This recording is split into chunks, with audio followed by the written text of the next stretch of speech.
Transition innovation and sustainability environments and अभी मैं आजकल पोर्चुगल में हूँ, Lisbon, university of Nova Lisbon, और मेरी जो मोबिलिटी है वो नेक्स्ट सेमेस्टर इंशाल्लाह। प्लीज आप लोग अपने माइक को बंद कर लेते।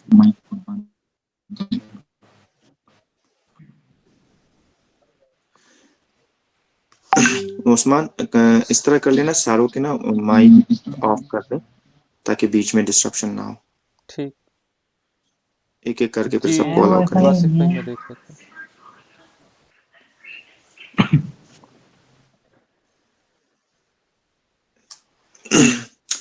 So my mobility schemes around Ireland, Poland, Austria and Portugal.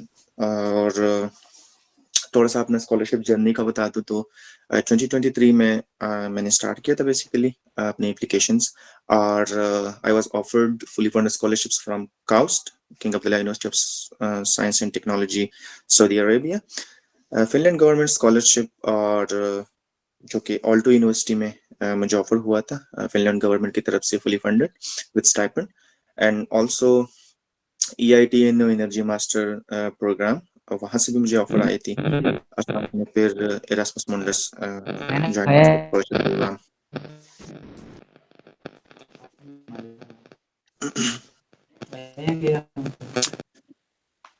So this was a brief intro, और मैंने BS किया हुआ है Pakistan Institute of Engineering and Applied Science Islamabad से, मैकेनिकल इंजीनियरिंग में।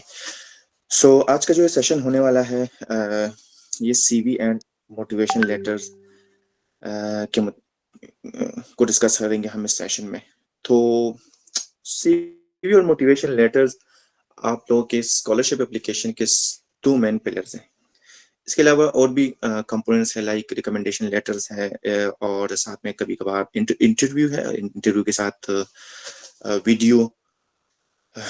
वीडियो भी होती है, जो आपकी, जिसको हम मोटिवेशन वीडियो कहते हैं, या आपकी एक पर्सनल एक वीडियो होती है जिसमें आप अपनी जर्नी और अपनी मोटिवेशन को एक्सप्लेन करते हैं। तो most of the time interview और मोटिवेशन वीडियो, ये इसमें से एक ही होती है, या मोटिवेशन वीडियो होती है या इंटरव्यू होता है, ठीक है। लेकिन उस फेज तक पहुंचने के लिए, इंटरव्यू फेज तक पहुंचने के लिए, जो सबसे पहले जो आपके सामने जो बैरियर्स होते हैं वो होते हैं आपके एप्लीकेशन डॉक्यूमेंट्स, जिसमें मेनली आप लोगों की CV है और CV के साथ साथ मोटिवेशन लेटर है। तो अगर आप लोगों के ये जो 2 डॉक्यूमेंट्स हैं, अगर ये आप लोग के सक्सेसफुल रहते हैं, इतने कन्विंसिंग है कि वो एडमिशन कमेटी को या मतलब स्कॉलरशिप कमेटी को कन्विंस कर सके, तभी ही जाके वो इनवाइट करते हैं आपको इंटरव्यू के लिए। अदरवाइज यहाँ पे ही 95% कैंडिडेट्स इस स्टेप में ही रह जाते हैं। सो ये one of the most crucial steps in this whole application process है। तो सबसे ज्यादा टाइम भी आप लोगों ने इसी स्टेप के ऊपर लगाना है। यहाँ पे आप लोगों ने बहुत मेहनत करनी है ताकि आप लोग कम से कम इंटरव्यू तक पहुंच सके। अगर और बहुत से स्कॉलरशिप्स ऐसे हैं जिनमें इंटरव्यू नहीं भी है, तो इसका मतलब ये है कि अगर आप लोग इन्हीं डॉक्यूमेंट्स के ऊपर फोकस ज्यादा करते हैं तो इन्हीं की बेस पे आप लोग की सिलेक्शन हो जाती है। जैसे मैं बता दूं तो मेरे 3 प्रोग्राम में सिलेक्शन हो गई थी, तो उसमें एक में भी इंटरव्यू नहीं था, ठीक है। तो सारी की सारी सिलेक्शन किस चीज के ऊपर बेस कर रही थी? इन्हीं चीजों के ऊपर, मोटिवेशन लेटर, रिकमेंडेशन, CV, और साथ में एक मोटिवेशन वीडियो। तो और एक प्रोग्राम में तो मोटिवेशन वीडियो भी नहीं थी, तो उसमें सिर्फ यही 2 डॉक्यूमेंट्स और साथ में रिकमेंडेशन लेटर थे। तो इन डॉक्यूमेंट्स के ऊपर आप लोगों ने बहुत मेहनत करनी है, और ये अगर आप लोगों के मतलब वीक हैं और अपीलिंग नहीं है एडमिशन कमेटी को, स्कॉलरशिप कमेटी को, तो फिर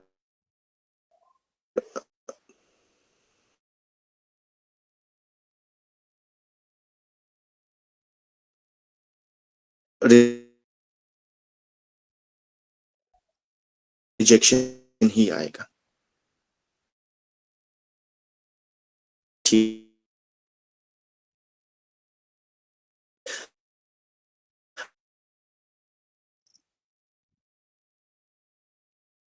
हम आप चीज पर उसकी जान नहीं छोड़ते। अनलेस एंड अनटिल उसको सैचुरेट ना कर दे। तो अगर आप लोग इरास्मस की जर्नी देख ले तो 2022 में, 2021 में, 2023 में इवन सबसे ज्यादा जो कैंडिडेट सेलेक्ट हुए हैं वो पाकिस्तान से सिलेक्ट हुआ है। एक दफा 192, 2023 में 189, और इससे पहले आई थिंक 155 के अराउंड कुछ कैंडिडेट सेलेक्ट हुए थे। तो ऑल तो हम कॉम्पिटेटिव भी है, हमारी सिलेक्शन भी हो रही है, लेकिन एक नेगेटिव जो है पाकिस्तानी के साथ रिलेट किया जाता है इस पूरे कम्युनिटी में, स्कॉलरशिप कम्युनिटी में, जो जितने भी एस्पिरेंट्स हैं, वो ये है कि पाकिस्तानी हर स्कॉलरशिप के लिए अप्लाई करते हैं। हर स्कॉलरशिप जहां मर्जी इनको कुछ कोई कहीं से भी उनको कोई पता चले कि हाँ भी फलां जगह पे कोई स्कॉलरशिप है तो वो अप्लाई कर लेते हैं, ठीक है। लेकिन खैर हमारी ये बहुत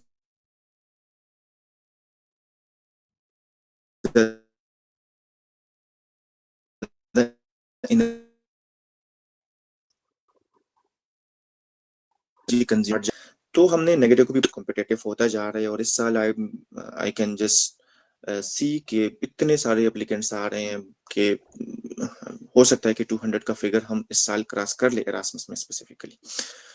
तो आप लोगों ने इन दो डॉक्यूमेंट्स के ऊपर बहुत ज्यादा मेहनत करनी है, और यही अगर आप लोग सक्सेसफुल रहते हैं तो इंशाल्लाह आगे जाके आप लोग को अपॉर्चुनिटीज भी मिल जाएंगे, ठीक है।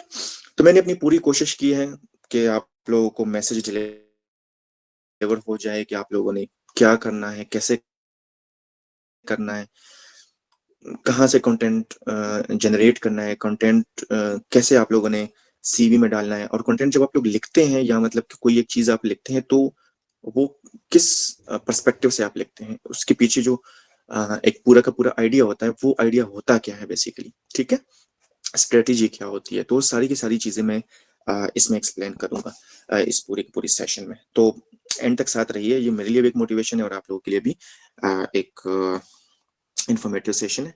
इंशाल्लाह इस सेशन के बाद आप लोगों को काफी सारी बहुत ज्यादा क्लैरिटी आ जाएगी कि किस तरह इस प्रोसेस को लेकर चलना है। सबसे पहले शुरू करते हैं इस बेसिक सी एक ट्रूथ के साथ और मिथ के साथ भी।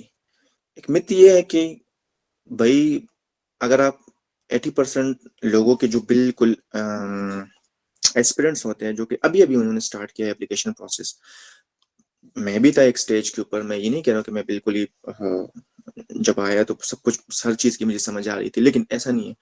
तो शुरू शुरू में बहुत सारी मुश्किल आती है, लेकिन आहिस्ता आहिस्ता हमने चीजों को डेवलप किया, सीख लिया। सबसे पहले जो एक चीज पाई जाती है वो ये है कि 80% स्टूडेंट्स, वो सबसे पहली जो गलती भी होती है और मिसअंडरस्टैंडिंग होती है इन दो चीजों को लेके, कि सीवी और मोटिवेशन एक ही चीज है, ठीक है। हम इसको इस तरह एक्सप्लेन करते हैं कि सीवी जो है, सॉरी, मोटिवेशन लेटर है, it is basically the explanation of CV. हालांकि ऐसा बिल्कुल भी नहीं है, ठीक है।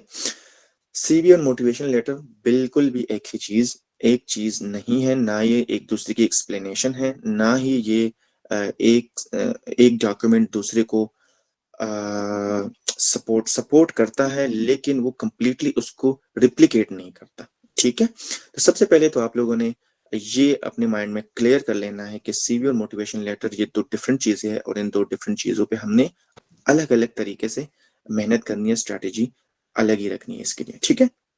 So it will be quite a complete different process for these two documents. Maybe it's whether it is content, its strategy, its order, or its format, everything will be completely different. लेकिन फिर हम कहते हैं कि नहीं, बिल्कुल भी ये एक दूसरे से डिफरेंट नहीं है, उसमें कुछ हद तक सिमिलैरिटी पाई जाती है, ठीक है। तो वो जो सिमिलैरिटी है वो भी आगे जाके हम डिस्कस करेंगे कि कौन सी चीजें सीवी और मोटिवेशन लेटर में कॉमन होती है, कौन सा ऐसा कौन सा पार्ट सीवी का है जो मोटिवेशन लेटर में होता है, और कौन सा मोटिवेशन लेटर का सीवी में होता है, ठीक है। अच्छा, इसको शुरू करने से पहले कि सीवी को एक्सप्लेन करने से पहले मैं आप लोगों को जस्ट ये बता दूं कि स्ट्रेटजी क्या होगी। तो उसके लिए आप लोगों ने थोड़ा सा वेट करना होगा, वो मैं बिल्कुल एंड में एक्सप्लेन करूंगा कि यहाँ का जो कंटेंट आप लोग जनरेट करेंगे, लिखेंगे, वो आप लोगों ने कौन सी ओवरऑल एक स्ट्रेटजी होगी उस एप्लीकेशन की, जिसके अराउंड ये सारी की सारी स्ट्रेटजी रिवॉल्व कर रही होगी। So it's going to be a complete process, a complete thought process, जो आपको इस कैपेबल बना देगा कि आप लोग इस कंटेंट को, सीवी के और मोटिवेशन लेटर के कंटेंट को जनरेट कर सके। तो इसके लिए आप लोगों ने थोड़ा सा वेट करना। सबसे पहले मैं इन दो चीजों को एक्सप्लेन करता हूँ।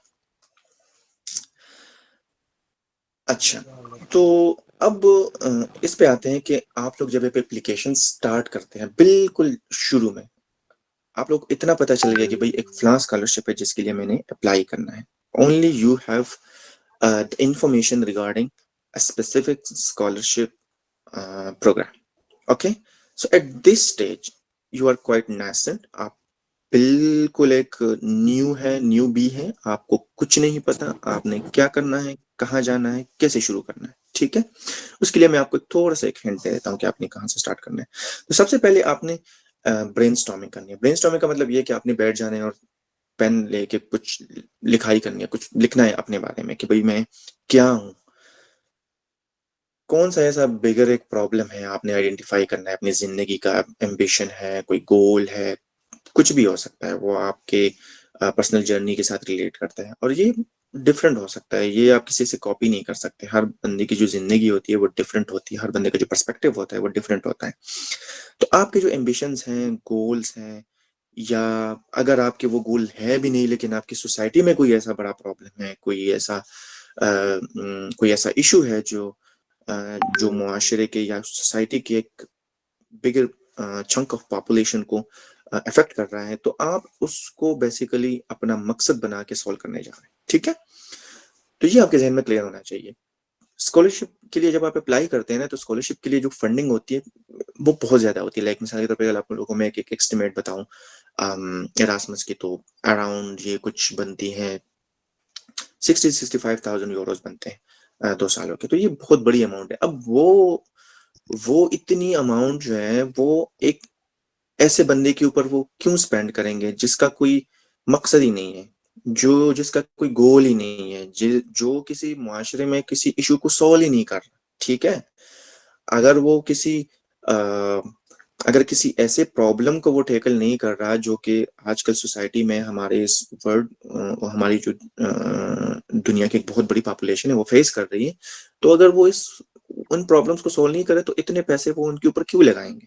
ठीक है, तो ये सबसे जरूरी है कि एप्लीकेशन सिर्फ ये नहीं है कि भाई मैंने बस स्कॉलरशिप लेना है, नहीं, उस एप्लीकेशन को सक्सेसफुल बनाने के लिए आपकी अपनी पर्सनल जर्नी में वो सारे एलिमेंट्स इंक्लूड होने चाहिए जो एक स्कॉलरशिप जो प्रोवाइडर है, जो इंस्टीट्यूशन है, उसको चाहिए कि भाई ये इस बंदे के ऊपर अगर हम इतनी इन्वेस्टमेंट करते हैं, इतने अगर हम इसके ऊपर पैसे लगाते हैं, तो ये आगे जाके इन 2 सालों में, 3 सालों में, 4 सालों में जाके ये कोई इनपुट क्रिएट करेगा। वो इनपुट ये सोसाइटी में जाएगा और सोसाइटी में एक चेंज आएगा।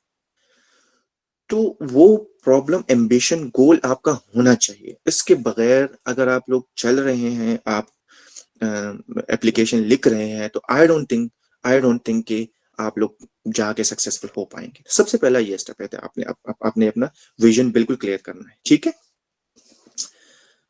आपके फ्यूचर गोल्स क्या है, फिर ये उसी से रिलेटेड है। अगर आपने एक प्रॉब्लम आइडेंटिफाई कर लिया है तो उसके साथ आपने फिर कुछ गोल्स एसोसिएट कर लेने कि भाई मैं ये चीजें अचीव करना चाहता हूँ।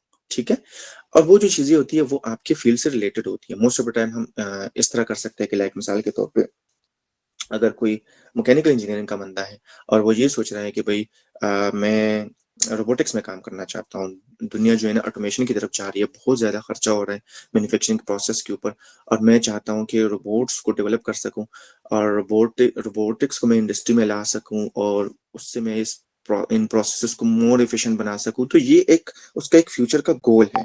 प्रॉब्लम भी आइडेंटिफाई हो गया और इसका गोल भी आइडेंटिफाई हो गया इसको। ठीक है, इस तरह अगर कोई मिसाल के तौर पे दूसरा एरिया ले ले, क्लाइमेट चेंज एक बिगर प्रॉब्लम है, पूरी दुनिया उससे लड़ रही है। जितने भी सारे एरास्मस के ऑलमोस्ट प्रोग्राम 50 से 55% प्रोग्राम सारे क्लाइमेट चेंज के अराउंड रिवॉल्व कर रहे हैं। तो ये एक बिगर प्रॉब्लम है। अब आप अपने तरीके से इस प्रॉब्लम को सॉल्व करने के लिए आप अपनी तरफ से कितना कंट्रीब्यूट कर रहे हैं, तो वो आपका फ्यूचर जो गोल है एज ए मैकेनिकल इंजीनियर। अगर मैं आप लोगों को बता दूं तो मैं ये यहाँ पे कंट्रीब्यूट करने जा रहा हूँ कि लाइक मैं सस्टेनेबिलिटी को बेसिकली इनकॉर्पोरेट करना चाह रहा हूँ सारे बिजनेस में, इंडस्ट्रीज में। अगर वो इंडस्ट्रीज और बिजनेस में इस सस्टेनेबिलिटी का फैक्टर इंक्लूड हो जाए तो वो हम कार्बन नेट जीरो जो 2030 का गोल है उसको हम अचीव कर सकते हैं। इसके अलावा जो यूएन के सस्टेनेबल डेवलपमेंट गोल्स है इनको हम अचीव कर सकते हैं। तो ये मेरा एक विजन है जो कि मैं करना चाहता हूँ, ये मेरा फ्यूचर गोल है, इसमें कंट्रीब्यूट करना चाहता हूँ। तो ऐसे ही आप लोगों ने भी अपने गोल सेट कर लेने हैं, इश्यूज को आइडेंटिफाई कर लेना है और वो अपने एम्बिशन के साथ जोड़ लेना है कि हाँ ये प्रॉब्लम है, ये मैं सॉल्व करना चाहता हूँ। ठीक है। अच्छा, थर्ड जो स्टेप है वो बहुत इंपॉर्टेंट है। वो ये है कि आज तक, अभी तक, इस टाइम पे जब आप सोच रहे हैं एप्लीकेशन के बारे में, what have you done, what have you experienced, what were your contribution in the past to this problem. इस प्रॉब्लम को सॉल्व करने के लिए आपने क्या किया, how much did you contribute to the solution of this problem. तो वो आपके इसका मतलब ये है कि आपने अभी तक एजुकेशन, आप ये देखिए, अगर आप इस प्रॉब्लम को टैकल करने जा रहे हैं तो आपके लिए फाउंडेशन चाहिए। उस फाउंडेशन को आप एजुकेशन के साथ रिलेट कर सकते हैं कि अभी तक मैंने डिग्री कर ली, डिग्री में मैंने ये सारी चीजें सीख ली, इस एरिया के बारे में इतना एक्सप्लोर किया, ये सारे सब्जेक्ट्स मैंने सीख लिए, इतने सारे प्रोजेक्ट्स मैंने किए।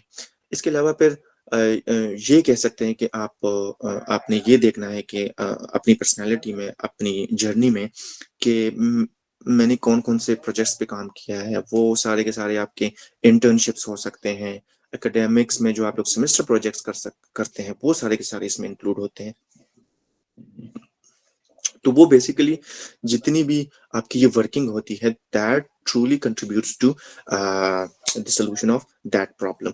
ओके, सो अब वो जो आपका पास्ट एक्सपीरियंस है, it should be very relevant to the application process, the program, sorry, it should be very relevant to the program. आपने जिंदगी में बहुत कुछ किया होगा, लेकिन आपने वो सारे एक्सपीरियंसेस, वो सारे के सारे जो आपके इंटर्नशिप वगैरह है, प्रोजेक्ट्स है, या जो भी आपने किया हुआ है, जो आपके सब्जेक्ट्स आपने स्टडी किए हैं, उनमें से वो एरिया आपने चूज करना है कि वो प्रोग्राम के साथ रेलेवेंट हो। ठीक है। और फिर ये आ जाता है फोर्थ पार्ट के दिस प्रोग्राम। तो ये सारी की सारी चीजें आपस में कनेक्टेड होनी चाहिए। कहीं पे भी इसमें आपको अगर दिख रहा है कि कहीं लैग आ रहा है, मेरे गोल्स प्रोग्राम के साथ मैच नहीं हो पा रहे, मेरे एक्सपीरियंस मेरे गोल के साथ मैच नहीं हो रहा, जिस इशू को मैं सॉल्व करने की कोशिश कर रहा हूँ वो मेरे एक्सपीरियंस, मेरी एजुकेशन के साथ अलाइन नहीं है, तो कुछ गड़बड़ होगा। There must be a deficit in your application. Okay, and you have to find that deficit. इसके ऊपर टाइम लगाना है आप लोगों ने, इसके ऊपर सोचना है आप लोगों ने। तो यहाँ तक अगर आप लोगों का कोई क्वेश्चन है तो बता दें, वरना मैं आगे प्रोसीड करता हूँ। ठीक है, आई होप यहाँ तक आप लोग की समझ आए, क्योंकि ये वो प्रोसेस है, ये वो स्टेप है कि जिसके बगैर आई डोंट थिंक सो कि आप लोग आगे अच्छे तरीके से प्रोसीड कर पाएंगे। बिल्कुल आप एक ब्लाइंडली मूव करेंगे। अगर ये चार चीजें आप लोगों की बिल्कुल क्लियर हैं तो आप लोग यूं समझ लें कि आप लोग बस लैपटॉप उठाएं और बस शुरू करें एप्लीकेशन प्रोसेस। ठीक है। तो अगर किसी का कोई क्वेश्चन है तो पूछ सकते हैं यहाँ तक, इसके बाद मैं प्रोसीड करता हूँ। यस, हसीबुर रहमान।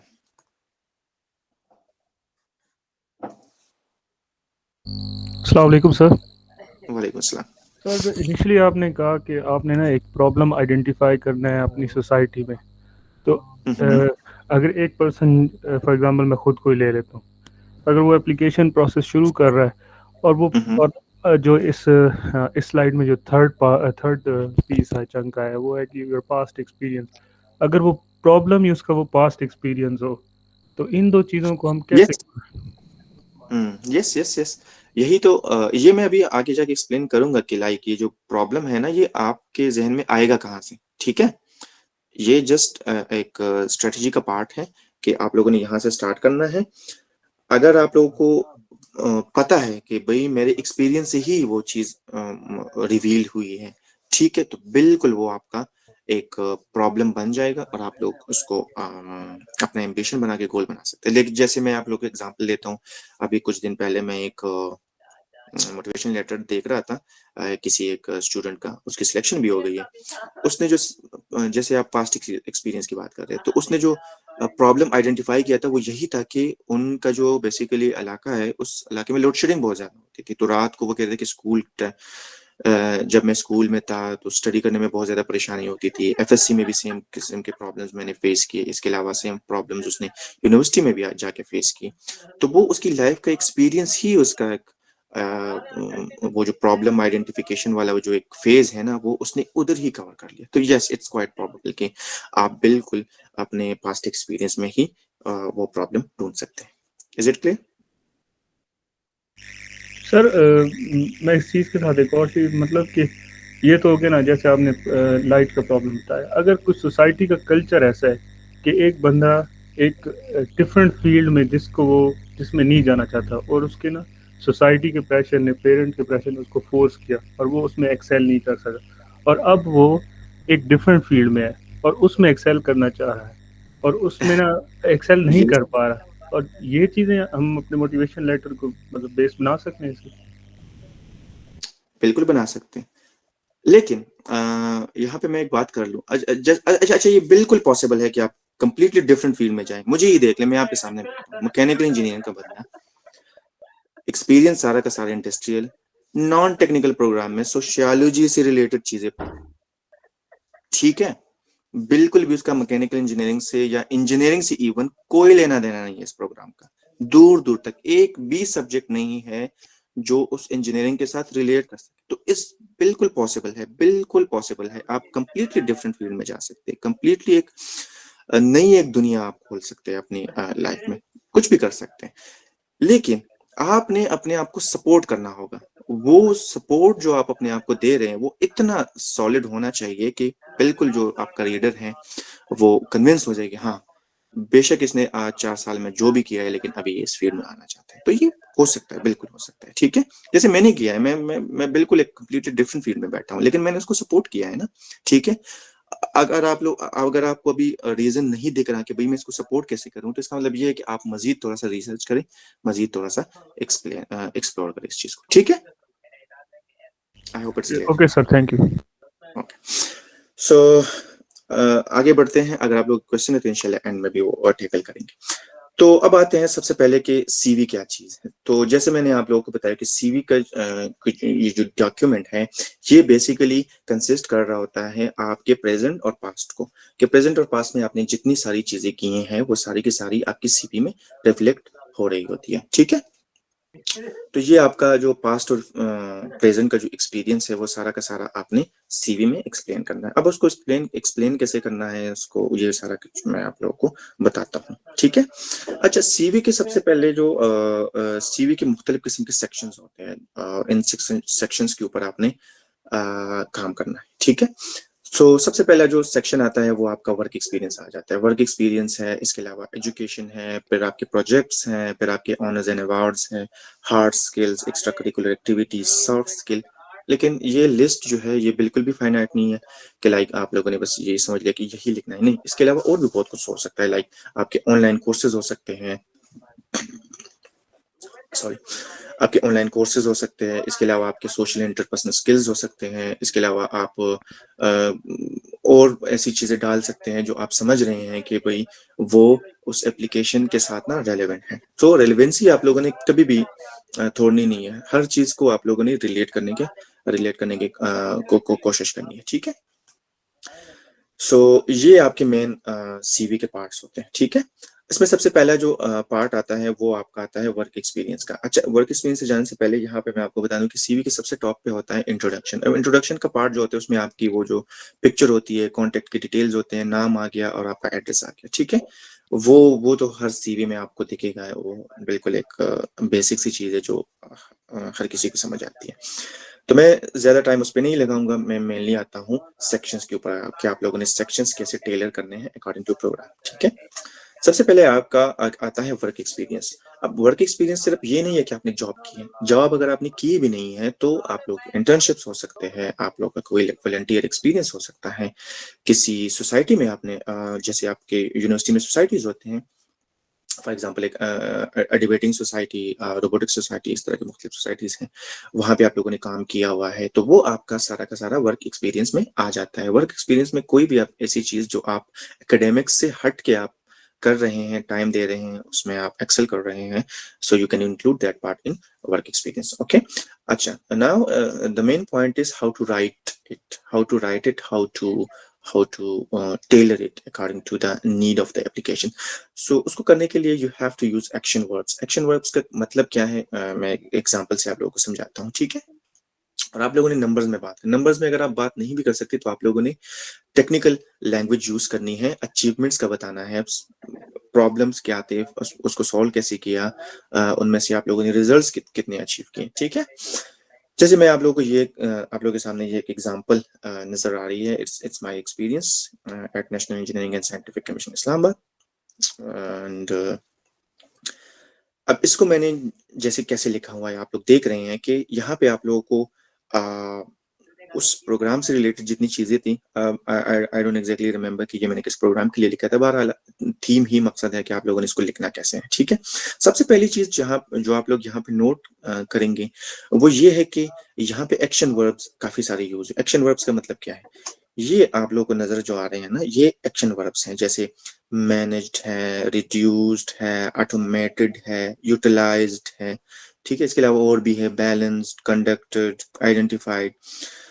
तो ये सारे के सारे वर्ब्स जो है ना आप लोगों ने यूज करने हैं अपने वर्क एक्सपीरियंस में। अब वो जाहिर बात है, ये तो मैं सिर्फ अपना एक्सप्लेन कर रहा हूँ, आप जब अपना वर्क एक्सपीरियंस एक्सप्लेन कर रहे होंगे तो आपने इन चीजों का ख्याल रखना है और वो अपने तरीके से जो आपका कंटेंट है वो आपने प्रेजेंट करना है, ठीक है। इस पार्ट में इसमें आपको कुछ और चीजें नजर आ रही है, वो ये है कि आपकी पोजीशन, किस पोजीशन पे आप काम कर रहे थे, कौन सा डिपार्टमेंट था और कौन सी ऑर्गेनाइजेशन या कौन सी कंपनी थी और कहाँ पे है।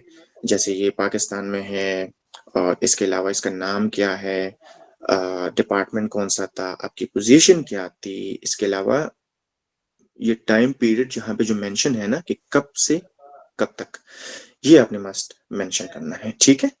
अच्छा, ये डेट्स बहुत ज्यादा जरूरी है। डेट्स लिखते वक्त अगर किसी के बहुत ज्यादा एक्सपीरियंस है, किसी के बहुत ज्यादा इंटर्नशिप्स हैं, हो सकता है मैंने काफी सारे सीवीज देखे लोगों के 5-5 6-6 होते हैं, तो वहां पे आप लोगों ने, और ये भी होता है कि कभी कभार हम मल्टीपल जगहों पे काम कर रहे होते हैं, लाइक जैसे मैं जॉब भी कर रहा था, साथ साथ में पार्ट टाइम जॉब भी कर रहा था इस जॉब के साथ, ठीक है। और कुछ मेरा वॉलंटियर वर्क है वो भी साथ साथ ही चल रहा था। सो ये डेट्स जो है ना आप लोगों ने बिल्कुल इसमें गलती नहीं करनी। कहीं पे भी अगर आपसे कोई गलती होती है और अगर कहीं डेट्स ओवरलैप हो रहे हैं ना, तो वो आपने फिर जरूर जस्टिफाई करना है, कहीं ना कहीं आपने इसका जिक्र करना है कि ये यहाँ पे क्यों ओवरलैप हो रहे हैं, ठीक है। ऐसे ना हो कि आप लिखते वक्त इसमें गलती कर बैठे और फिर वो उसको पकड़ लेके एक बंदा दो जगहों पे कैसे काम कर रहा हो, तो और उनको उस क्वेश्चन का आंसर ही ना मिले आपकी पूरी एप्लीकेशन में। तो इसका आपने बहुत ख्याल रखना है। इसके अलावा बहुत दूसरी चीज जो आप देख रहे हैं कि इसमें काफी टेक्निकल लैंग्वेज यूज हुई है और नंबर्स यूज हुए हैं। लाइक यहाँ पे आप देख सकते हैं कि जैसे 100+ यूनिक पार्ट, जैसे ISO 9001:2025 QMS स्टैंडर्ड, ठीक है। Quality assurance, report delivery, QFD, software development, DMAIC strategy, 500%, 2% defect, 1% delay, ISO 1705, BSc, इस तरह के अल्फाज जो है ना ये आप लोगों ने यूज करने, इससे आपके एप्लीकेशन को बहुत ज्यादा बूस्ट मिलता है, ठीक है। और इसे पता होता है कि भाई जो एप्लीकेंट है उसने रियल में काम किया हुआ है, क्योंकि इन सारे के सारे जो टर्म्स है, ये अलहदा से स्किल्स है बेसिकली जो आपने डेवलप किए हैं। अब यहाँ पे ये बताने की जरूरत बिल्कुल भी नहीं है कि भाई DMIC का AIC जो है ना इसका मतलब क्या है, ठीक है। ऑलरेडी जो रीडर है उसको पता है, अगर आप उसी फील्ड से रिलेटेड कुछ काम कर रहे हैं तो वो एक्सपर्ट्स है, उसको पता है कि भाई DMIC क्या है, BSc क्या है, ठीक है, क्वालिटी एश्योरेंस क्या चीज होती है उसको पता है, ठीक है। तो आपने टेक्निकल लैंग्वेज यूज करके उन चीजों का बता देना है, ठीक है। तो इस तरह concise but effective, using technical language, talk in numbers and use action verbs, बस यही आप लोगों ने करना है। और इसी तरीके से हर वर्क एक्सपीरियंस आपका जितना भी है, जो भी आपका इंटर्नशिप है, वो सारा का सारा इसी तरीके से आपने करना है। अगर आप इसमें सेगमेंट्स बना लें, मुख्तलिफ सेक्शंस बना लें, जैसे क्वालिटी एश्योरेंस का, लीन सिक्स सिग्मा टूल का, advance lean tools, audit and compliance, तो आप कर सकते हैं। ना हो तो आप बिल्कुल इसको किसी और तरीके से भी लिख सकते हैं, जैसे मैं आपको एग्जांपल के तौर पे ये बता रहा हूँ कि इस तरह भी आप लोग लिख सकते हैं, ठीक है। अब ये थोड़ा डिफरेंट तरीके से मैंने लिखा हुआ है। यहाँ से आप लोग को एक और चीज भी नजर आ रही होगी, वो ये है कि भाई मैंने इसको थोड़ा सा ना ट्विस्ट किया हुआ है अपने एक्सपीरियंस को। उसकी वजह ये थी कि जिस प्रोग्राम में मैं अप्लाई कर रहा था, तो अब बजाय ये कि मैं उसमें अपनी जॉब का ज़िक्र करता, जॉब से पहले मैंने जो इंटर्नशिप किया था उसमें इस ऑर्गेनाइज़ेशन में NASSCOM में जो मैंने इंटर्नशिप किया था एज़ अ फेलो, जब मैं वहाँ पे फेलो था, तो हम इंटर्नशिप भी कर रहे होते थे फाइनल ईयर में। तो यहाँ पे आप देख सकते हैं कि मैंने इस प्रोग्राम में ये किसी दूसरे प्रोग्राम की सीवी से मैंने पार्ट उठाया। वहाँ पे मैंने उस जॉब एक्सपीरियंस का ज़िक्र ही नहीं किया। और ये मैंने इसलिए यहाँ पे आप लोगों को शो करने के लिए इसलिए ये मैंने दो एग्जांपल्स दिए कि ऐसा ना हो कि आप हर एक एक्सपीरियंस जो रेलेवेंट भी नहीं है और आप हर जगह पे आप उसको डालें, ऐसा बिल्कुल भी नहीं करना, ठीक है? तो ज़रूरी नहीं है कि अब जो है यहाँ पे मैं अपनी 3 साल का एक्सपीरियंस जो है ना उसको बिल्कुल नेगेट कर रहा हूँ, ठीक है? उसकी वजह ये है कि वो उस जगह पे रेलेवेंट नहीं था। अब जब रेलेवेंट नहीं है तो मैं उसको क्यों इसमें डालूँ, ठीक है? तो यहाँ पे आप लोग देख सकते हैं कि इसको कंप्लीटली डिफरेंट तरीके से मैंने लिखा हुआ है। यहाँ पे वही टेक्निकल लैंग्वेजेस का इस्तेमाल किया गया है, साथ-साथ एक्शन वर्ब यूज़ हुए जैसे स्टडीड, लर्न्ड, स्टडीड, एक्सपीरियंस्ड, इस तरह, ठीक है? और ASHRAE हो गया, इंटरनेशनल एनर्जी कंजर्वेशन कोड हो गया, नेशनल इलेक्ट्रिक कोड हो गया, इसके अलावा HVAC system, ISO federal standard, इस तरह के टेक्निकल लैंग्वेज का यूज़ हुआ है इसमें, ठीक है? तो साथ में ये भी बताया है कि ये मेरी एक्सटेंशन थी बेसिकली प्रोग्राम की। तो इस तरीके से आप लोगों ने वर्क एक्सपीरियंस को लिख लेना है, ठीक है? अच्छा, आगे जाते हैं। नेक्स्ट सेक्शन आपका आता है एजुकेशन का। अच्छा, यहाँ पे इम्पोर्टेंट बात ये है कि अगर आपका कोई भी एक्सपीरियंस नहीं है, ठीक है? आपने बिल्कुल भी कभी इंटर्नशिप भी नहीं किया, ना ही आपने कभी जॉब की है, इट्स क्वाइट पॉसिबल, ऐसा होता है, कोई इसमें घबराने वाली बात नहीं है। और बहुत सारे स्कॉलर्स यहाँ पे जो है आजकल पढ़ रहे हैं, उनको मैं जानता हूँ, उनमें से काफ़ी फ्रेश है जिन्होंने कोई भी उनका वर्क एक्सपीरियंस नहीं है, तो इट्स क्वाइट पॉसिबल, ठीक है? और ये आपकी बिल्कुल भी वीकनेस नहीं है। आपने इससे बिल्कुल भी नहीं घबराना कि अगर किसी का 5 साल का एक्सपीरियंस है, किसी का 3 साल का एक्सपीरियंस है, किसी का 1 साल का एक्सपीरियंस है और मेरे पास तो कुछ भी नहीं है, तो बिल्कुल ऐसा हो सकता है, ठीक है?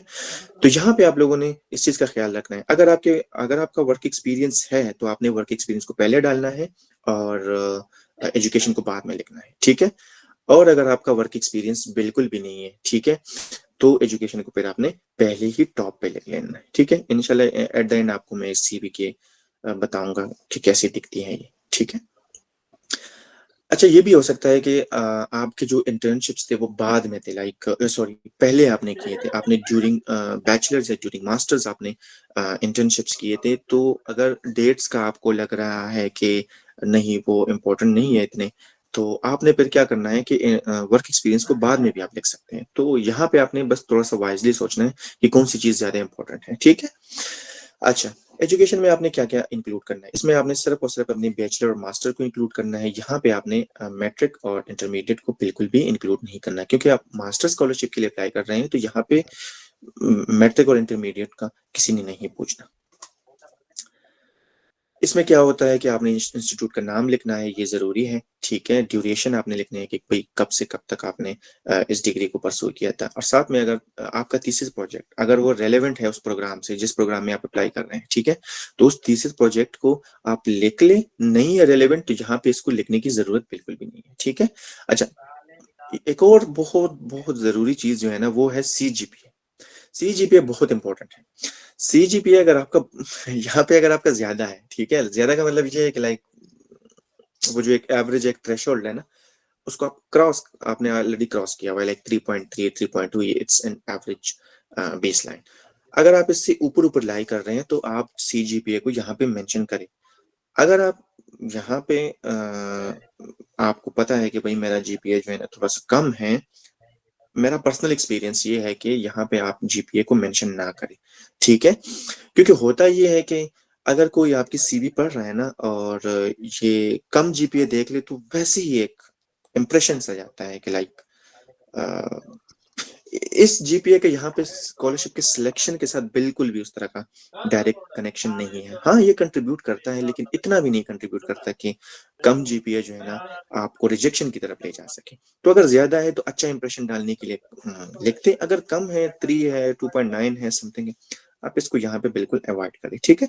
एग्जाम्पल के तौर पे मैं आपको बताता हूँ कि आप लोगों ने इसको कैसे लिखना है, ठीक है? जैसे ये आप लोग देख लें, यहाँ पे आप लोग देख सकते हैं कि ये एजुकेशन का एक हेडिंग है, ये डला हुआ है, इसके साथ-साथ डिग्री का नाम लिखा हुआ है कि भई मैंने कौन-सी डिग्री की थी, ठीक है? ये साथ में इंस्टीट्यूट का नाम मेंशन है, और ये आप लोगों ने लाजमी करना है कि उसके जो बेसिकली एक्रोनिम्स होते हैं वो आपने मस्ट डालने हैं। कभी कभार हम प्यास प्यास कर रहे होते हैं लेकिन पूरा नाम कोई भी नहीं पड़ता, ठीक है। उसका थोड़ा सा एक ब्रीफ सा एड्रेस हमने यहाँ पे लिख दिया और साथ में ग्रेड्स मैंने मेंशन कर लिए क्योंकि मैं समझ रहा हूँ कि ये ज्यादा अच्छा इंप्रेशन डालेंगे, ठीक है। लेकिन यहाँ पे मैंने थीसिस प्रोजेक्ट नहीं मेंशन किया क्योंकि मुझे नहीं लगा कि ये यहाँ पे रेलेवेंट है। रेलेवेंट नहीं है तो मैंने मेंशन नहीं किया, ठीक है। एक और एग्जांपल मैं आपको देता हूँ कि जैसे ये देखें, यहाँ पे ये किसी डिफरेंट तरीके से लिखा हुआ है, ठीक है।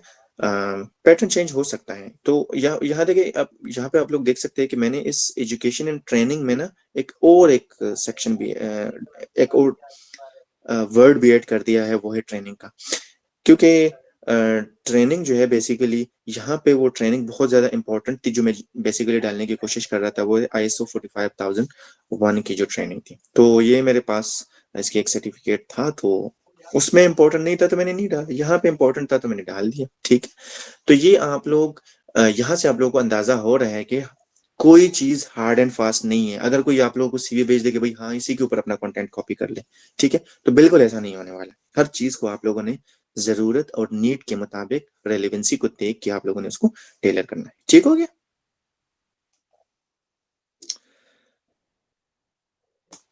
अच्छा, नेक्स्ट हम आते हैं प्रोजेक्ट्स के ऊपर। तीसरा जो आपका सबसे इंपॉर्टेंट सेक्शन होता है वो है प्रोजेक्ट्स का। अब प्रोजेक्ट्स जो है, प्रोजेक्ट्स में आपके सारे के सारे एकेडमिक और इंडस्ट्रियल प्रोजेक्ट्स आते हैं। अब इंडस्ट्रियल प्रोजेक्ट्स वो होते हैं जो आप लोगों ने जॉब्स में किए होते हैं या आपके इंटर्नशिप्स में होते हैं। इंटर्नशिप में मोस्टली प्रोजेक्ट ओरिएंटेड होते हैं, ठीक है।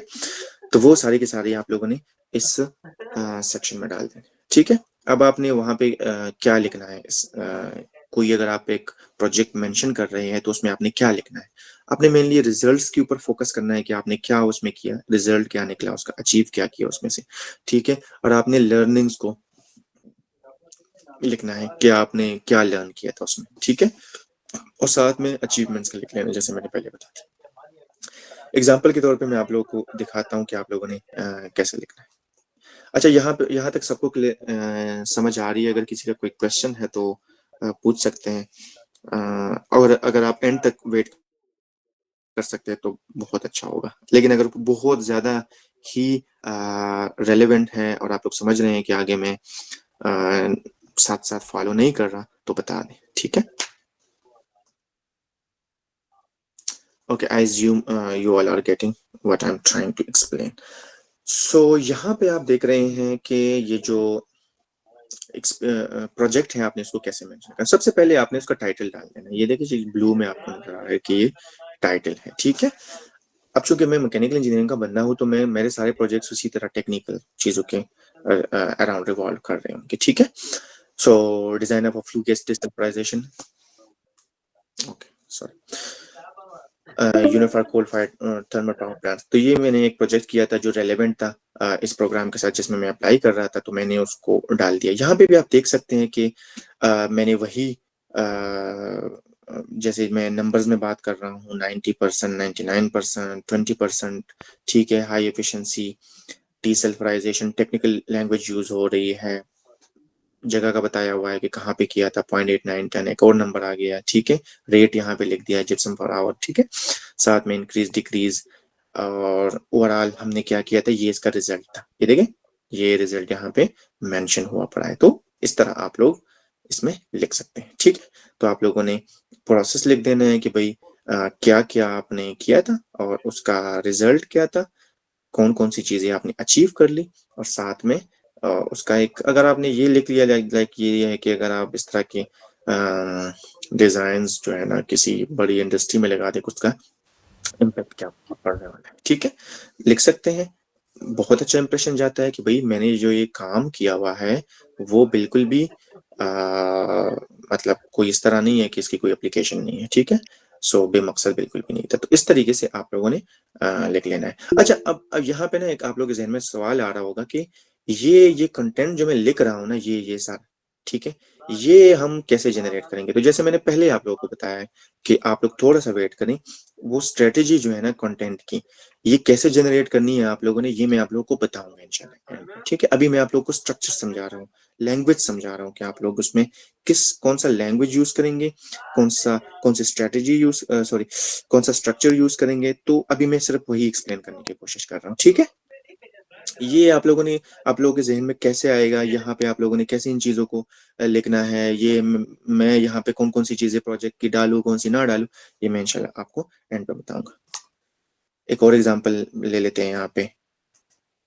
जैसे इसको इस तरीके से भी लिख सकते हैं आप लोग के, ये एक और प्रोजेक्ट है। ठीक है, synchronization of offshore wind turbines with tidal generators, जिसमें मतलब मैंने एक पैराग्राफ यूज किया हुआ है। इस तरीके से भी आप इसको लिख सकते हैं। ठीक है, कौन सा रिजल्ट निकला, क्या उसका पर्पस था, क्यों किया, ठीक है, और उसमें से मैंने क्या क्या लर्न किया। अच्छा, लर्निंग का आप लोग अगर बाजों का अगर आप लर्निंग्स का ये ना भी बता दें एग्जैक्टली कि I learn this this in this project, okay, बस आपने सिर्फ सीधा सीधा लिख लेना है। लाइक जहां पे ये देखिए एनसीज का इस्तेमाल हुआ है। ठीक है, अब एनसीज अगर इस्तेमाल हुआ है तो ये रिफ्लेक्ट कर रहा है कि मैंने इसको इस्तेमाल करना सीख लिया है। ठीक है, तो चीजें ना यहाँ से थोड़ी सी ट्रिम डाउन हो रही होती है। लाइक इसका इसका क्या मतलब है, कभी कभार ऐसे हो जाते हैं ना कि हमारी सीवी जाके 4-5 पेजेस तक बढ़ती है। अभी 4-5 पेजेस की जो सीवी होती है ना, बहुत लंबी होती है, उसको पढ़ने के लिए ना सही एनर्जी चाहिए होती है। ठीक है, तो सीवी के आप लोगों ने कंसाइज भी रखना है और क्रिस्पी भी रखना है, और आप लोगों ने ऐसे स्ट्रेटजीज और ऐसे अल्फाज का इस्तेमाल करना है कि वो आगे जाके आपको हेल्प कर सके। ठीक है, ट्रिम डाउन करने में, कंटेंट को कम करने में, कम लिखने में। लेकिन ये फॉर्मेट अगर आप लोग यूज करते हैं इस तरह का पैराग्राफ के फॉर्म में, तो फिर आप लोगों ने सारे प्रोजेक्ट्स इस तरह लिखने हैं। ठीक है, बस आप लोगों ने कंसिस्टेंसी का ख्याल रखना है। अगर आप लोग ये वाला फॉर्मेट यूज करते हैं प्रोजेक्ट्स को मेंशन करने के लिए बुलेट्स के फॉर्म में इस तरह, ठीक है, तो फिर आपने जितने भी प्रोजेक्ट्स मेंशन करने हैं सारे इस तरीके से मेंशन करने हैं। बस आपने कंसिस्टेंसी का ख्याल रखना है, बाकी दोनों यूज हो जाते हैं। कोई मसला नहीं है। मैं इसको दावे के साथ इसलिए कह सकता हूँ कि मेरी जिन जिन प्रोग्राम में सिलेक्शन हुई थी उनमें से एक में मैंने इसका इस्तेमाल किया था, इसकी में भी सिलेक्शन हो गई थी, दूसरे में दूसरे का किया था तो उसमें भी सिलेक्शन हो गई। लाइक इससे कोई फर्क नहीं पड़ने वाला कि लाइक वो अच्छा है या ये बुरा है, या ये अच्छा है या वो बुरा है। बस ये आपकी पर्सनल प्रेफरेंस के ऊपर डिपेंड करता है कि कैसे आप चीजों को अच्छे तरीके से लिख सकते हैं। ठीक है, लेकिन अगर मेरी पर्सनली अगर मैं चीजों को देखूं तो मैं इसको ज्यादा पसंद करता हूँ, ये बुलेट के फॉर्म में लिखना इस तरह। ठीक है, ये मुझे ज्यादा अट्रैक्ट करता है, एक पर्सनल चॉइस है। बाकी मैंने दोनों इस्तेमाल किए हैं, दोनों का अच्छा रिजल्ट निकला है।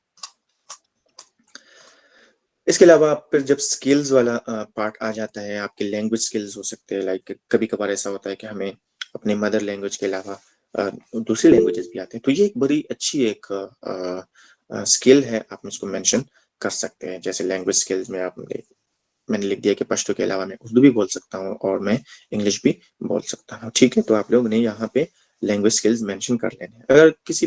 अगर ये सेक्शन अगर आप कहीं ना भी डालें तब भी ठीक है, डाले तब भी ठीक है, कोई मसला नहीं है। इसके अलावा डिजिटल स्किल्स इंपॉर्टेंट था यहाँ पे लिखना मेरे लिए, क्योंकि मैं जिस प्रोग्राम में जा रहा था वहां पे इन सॉफ्टवेयर का ये जो मैंने नाम लिखे हुए हैं ये सारे के सारे वाइडली यूज हो रहे थे, इनका एक्सटेंसिव इस्तेमाल हो रहा था। तो that's why I found it necessary to include these software, the names of these software in my CV. Okay, और कहीं कहीं जाके इनका एप्लीकेशन में जिक्र भी हो रहा है इन सॉफ्टवेयर का, तो ये यहाँ पे आप लोगों ने इस सेक्शन में डाल देना है। अच्छा हाँ, एक्स्ट्रा करिकुलर एक्टिविटीज ये बहुत इंपॉर्टेंट है, आपने हर एप्लीकेशन में इनको इंक्लूड जरूर करना है। ठीक है, क्योंकि you are going to be the part of a master program. In master program mostly there are students from all across the globe, और जब आप फॉरेन के लिए जा रहे हैं तो आपके लिए जरूरी है कि आप इन एक्टिविटीज में, वॉलंटियर एक्टिविटीज में आप पार्टिसिपेट कर सके। So you should have the potential to participate in these activities, because if you are a very shy person, ठीक है, जो बस सिर्फ और सिर्फ अपने रूम में ही रहता है, तो ये आपके लिए प्रॉब्लम क्रिएट कर सकता है आगे जाके। क्योंकि जब आप इतना दूर आ गए हैं और आप लोगों के साथ you are not able to interact with other people, so आप उसमें एडजस्ट कैसे कर पाएंगे। ठीक है, तो आपने ये शो करना है कि भाई मैं सिर्फ और सिर्फ क्लास में बैठने वाला बंदा नहीं हूँ, मैं क्लास के अलावा क्लास के बाहर भी बाकी सारी एक्टिविटीज में भी मैं पार्टिसिपेट कर रहा होता हूँ। कुछ चीजें मैं out of my comfort zone कर रहा होता हूँ, ठीक है।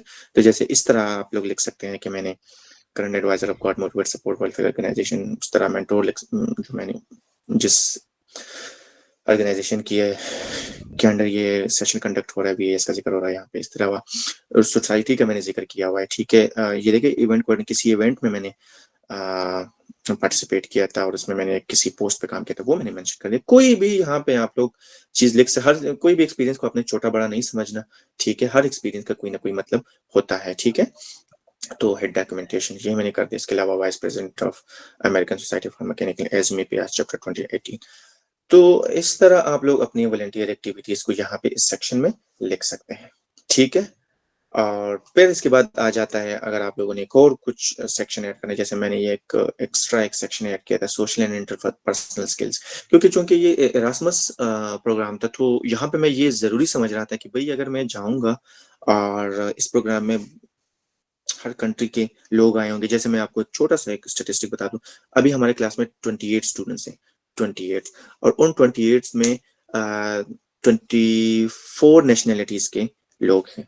तो इससे आप अंदाजा लगा सकते हैं कि डाइवर्सिटी कितनी इंपॉर्टेंट होती है इन प्रोग्राम में। और यहाँ पे जब डाइवर्सिटी होती है तो you should have the potential to adjust among those individuals. तो उसको प्रूव करने के लिए कि भाई मेरे अंदर ये वाली कैपेबिलिटी भी है, तो मैंने थोड़ा सा अपने इस एक्सपीरियंस का भी यहाँ पे जिक्र किया। हर जगह पे इसका मैंने जिक्र नहीं किया क्योंकि वो रेलेवेंट नहीं था। जहाँ पे रेलेवेंट है तो मैंने जिक्र कर लिया, ठीक हो गया। तो कंसिस्टेंसी जैसे आप लोग देख रहे हैं, तो इस चीज को जब मैं मेंशन कर रहा हूँ इस एक्सपीरियंस को, तो मैंने इसको पैराग्राफ के फॉर्म में लिखा हुआ है और यहाँ पे भी पैराग्राफ के फॉर्म में लिखा हुआ है, ठीक है। आखिरी सेक्शन आपका आता है ऑनर्स एंड अवार्ड्स का। आपको कितने अवार्ड्स मिले हैं, क्या क्या आपने अचीव किया हुआ है। वो स्कूल में हो सकता है, कॉलेज में हो सकता है, आपके यूनिवर्सिटी में हो सकता है, कोई वॉलंटियर एक्टिविटी में आपने परफॉर्म किया है, वहां से आपको कोई अवार्ड मिला है, नहीं भी मिला, आपने वैसे ही परफॉर्म किया हुआ है, तो आप लोग यहाँ पे उस चीज को मेंशन कर रहे हैं। जैसे यहाँ पे देख सकते हैं रनर अप, ठीक है। तो जीता नहीं है लेकिन फिर भी मैंने मेंशन किया, ठीक है।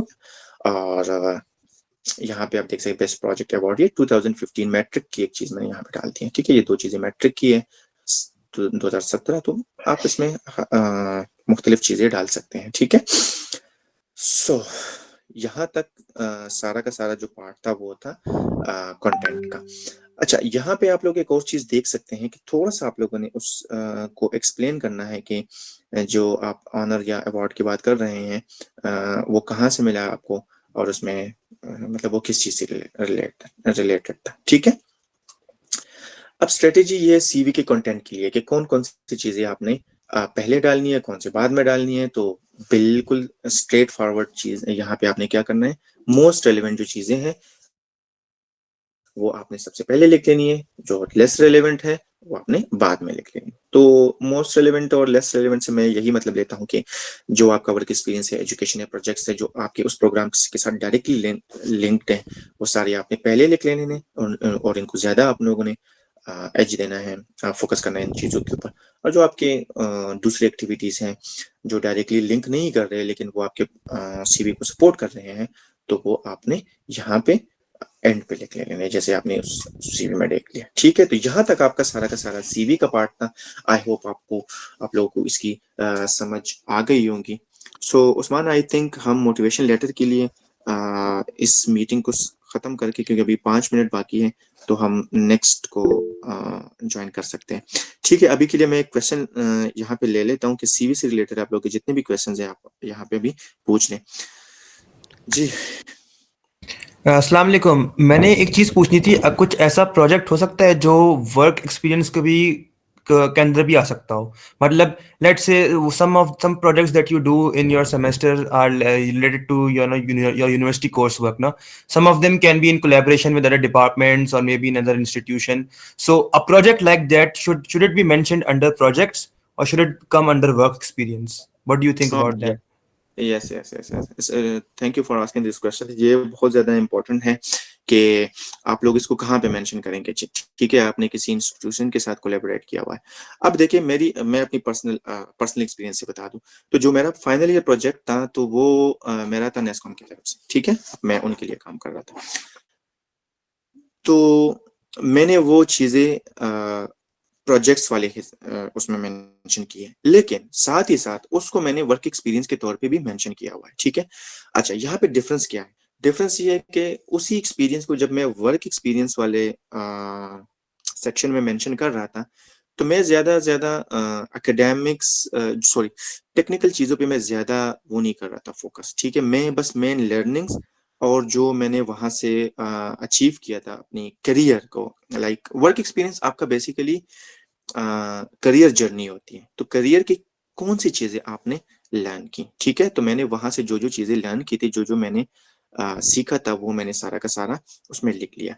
अच्छा, उसी प्रोजेक्ट को अब मैं मेंशन कर रहा हूँ प्रोजेक्ट्स वाले सेक्शन में। तो मैं जैसे मैंने अब यहाँ पे जिक्र कर दिया उसका, ठीक है, तो मैं उसको बिल्कुल ही टेक्निकल पर्सपेक्टिव से मेंशन करूंगा, प्रोजेक्ट के पर्सपेक्टिव से कि उस प्रोजेक्ट के अंदर क्या हुआ था। ठीक है, उसके मैं दूसरे पहलू नहीं डिस्कस करूंगा, लाइक अगर उसी एक्सपीरियंस के दौरान मैंने लीडरशिप एक्सपीरियंस गेन किया था, साथ ही साथ मैंने कोलेबोरेशन टीम वर्क सीख लिया था, तो मैं उसमें वो चीजें एक्सप्लेन नहीं करूंगा प्रोजेक्ट्स वाले सेक्शन में। वहां पे जाके मैं प्योरली प्रोजेक्ट को ही मेंशन कर रहा हूँ, टेक्निकल लैंग्वेज में बात कर रहा हूँ कि भाई मैंने क्या क्या इस प्रोजेक्ट में अचीव किया था। सो आई होप आपको इसकी अंडरस्टैंडिंग हो गई होगी कि इसको आपने कैसे स्प्लिट करना है। जो आपकी non technical non academic learnings थी, सॉरी नॉन एकेडमिक लर्निंग्स थी, जो आपके जस्ट प्रोफेशनल जर्नी को सपोर्ट कर रहे थे, वो आपने वर्क एक्सपीरियंस वाले में डाल देना है। और जो आपका प्योरली वो वाला पार्ट था, प्रोजेक्ट वाला पार्ट था, तो आप उसको प्रोजेक्ट में मेंशन कर सकते हैं। ठीक है, Right. So, matlab, if you want to avoid repetition, can you like put everything in work experience and do not mention that project in projects? नहीं, मैं इस चीज को बिल्कुल भी सपोर्ट नहीं करूंगा। आपने बिल्कुल भी ऐसा नहीं करना। ठीक है, अगर आप इसको हर चीज को एक ही जगह पे डाल दे तो नहीं, वो only that one messy। project. I'm talking about only that one project that you did in collaboration. The rest of the projects जो आपने let's say semester में किए हैं वो आप projects की heading में डालें, लेकिन the one project that you think that could be like a work experience, आप उसको completely सिर्फ work experience में mention करें and don't mention it in the projects। या फिर आप कह रहे हैं कि उनको दोनों में करो mention। स्प्लिट Okay, करके, ठीक है। okay. मैंने अपनी जर्नी में मैंने हमेशा ऐसा किया है कि क्योंकि मैं इसलिए रिलेट कर पा रहा हूँ कि मेरा जो प्रोजेक्ट था FYP, जो थीसिस का प्रोजेक्ट था ना, वो ऑर्गेनाइजेशन से था। ठीक है, तो वो मैं उसको एज ए जॉब भी कंसिडर कर रहा हूँ, मैं उसको एज ए प्रोजेक्ट भी कंसिडर कर रहा हूँ।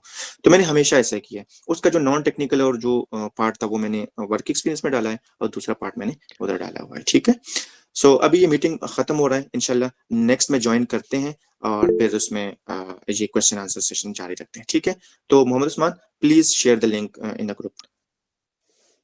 ठीक है, न्यू मैं लिंक, ग्रुप में लिंक शेयर कर रहा हूँ। ओके।